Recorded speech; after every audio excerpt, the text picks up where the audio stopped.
Okay, so what year did you start working for mob boss Frank Costello? Well, I was 13, so that would be what? I went in about 55. Okay, so that was right around the time that the war was starting, Right. right, with Genovese. Yeah, when Vito came back, he wanted his family. And unbeknownst to Costello, I mean, unbeknownst to Vito, he didn't want the family because he was already talking to Meyer Lansky. They were already in the works of creating the syndicate by doing more legitimate business. And he didn't want to run a street gang. And that stupid thing with Chin in 57, that was, I mean, it was a favor. And I really think Chin would rather be with Costello. The only reason he would have missed, because, Frank always wore those great hats with about a 2 or 3 inch band on it. And I think Chin thought he was shooting him, but aimed for the band because it just grazed the top of his head.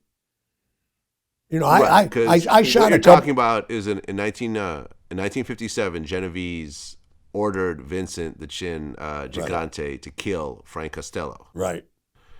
and he ended up not killing him. He ended up just wounding him. But then at that point, that's when Costello decided to just Step down. retire. Yeah. But that's what he wanted to do anyway.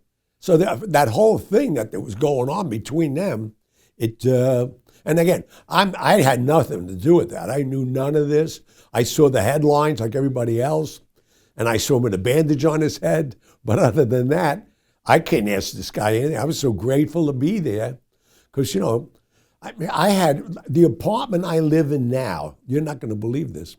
I walked in when I was 13, and we never used street numbers. All we used was the address on the street. So 223 is where I live. But I knew where that was. The police or anybody else could never know where those were because there was a 223 on every street. Why I'm saying that, this guy gave me a life. Early on, there was a snowstorm. I was at the Copa, and he said, just go 223. And we all had keys to the door. We didn't ring bells because I was going to pick up envelopes. And there was a count room, which is my master bedroom, that had 20 phone writers with blackboards.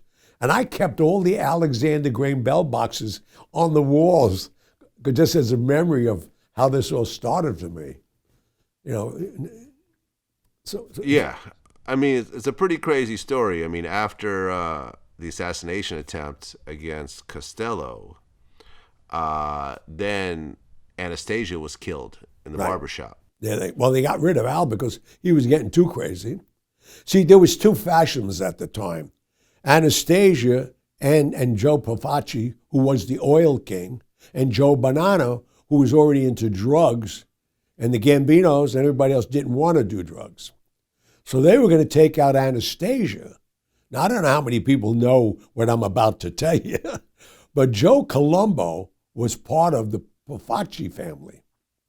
And he came to have a meeting with Gambino and said, there's talks of them taking you out.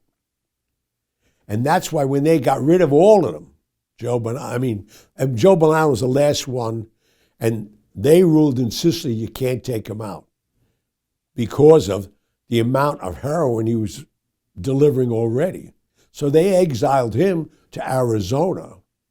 They killed Profaci, they killed Anastasia, and the good news was that's how the Profaci family became the Colombo family.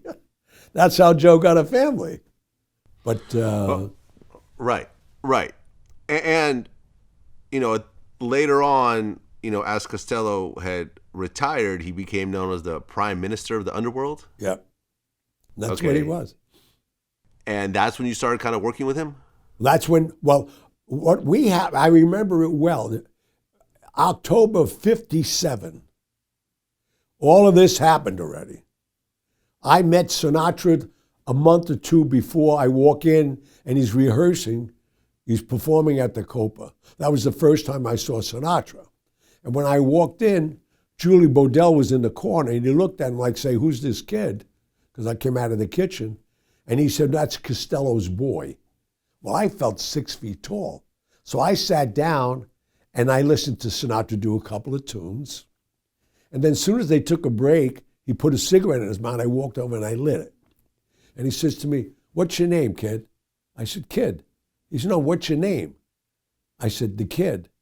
He said, who gave you that name? I said, Mr. C. He said, I'll never answer that question again. Ironically, that October, there was a meeting in New York. And how they camouflaged that meeting, it was a Friday night, and they were throwing a big benefit at the Copa for Toots Shaw, because he was always broke.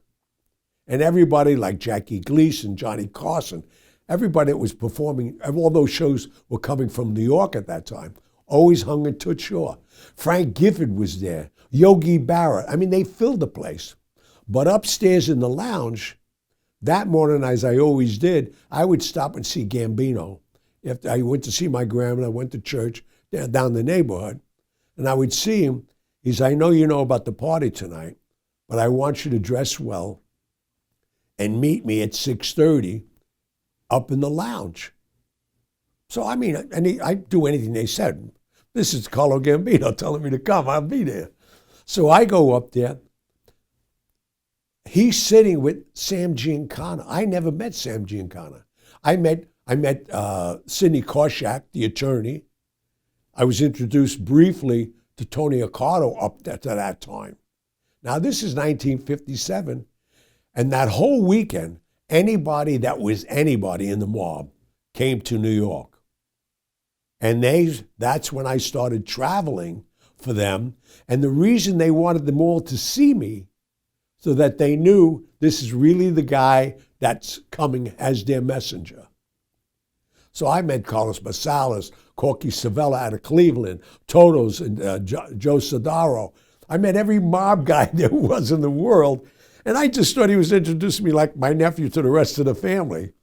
But it was because in the next 2 or 3 years, I was traveling the world to get the votes, all the unions to vote, to get him nominated to become president.